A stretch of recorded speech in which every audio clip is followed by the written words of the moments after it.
बिटशा में ख़बर शामिल कंदासीं त CI पुलिस पारां जस्कम अगवान मथां मंशा जो केस दाख़िल किया वियो आहे।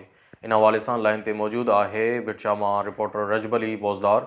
जी रजब अली, कहिड़ा तफ़सील आहिनि, आगाह कजो। जी बिल्कुल, भिटशा में सीआई पुलिस जी अजीब कार्रवाई साम्हूं आई आहे। जस्कम जे सरगर्म अॻवान सिद हाशिम शाह मथां केस दाख़िल करे 1 किलो खां वधीक चर्स लगाए छॾियो आहे।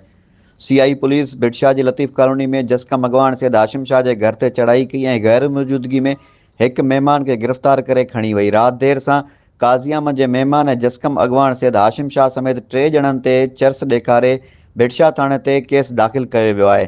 केस में नामज़द जस्कम अॻवान समेत 3 ॼणनि ते 1-1 किलो खां वधीक चर्स ॾेखारियो वियो आहे। ॿिए पासे जस्कम अॻवान सिद हाशिम शाह जो चवणु आहे त सीआई पुलिस घर ते चढ़ाई करे काज़ियाबाद मां आयल रिश्तेदार खे खणी वई ऐं घर में मौजूद न हुयुसि। कूड़ो ड्रामो करे चर्स जो केस दाख़िल कयो वियो आहे। पार्टी चेयरमैन सनान खान कुरैशी ऐं ॿियनि राब्तो कयो आहे। जल्द लाहे अमल जोड़ियो वेंदो।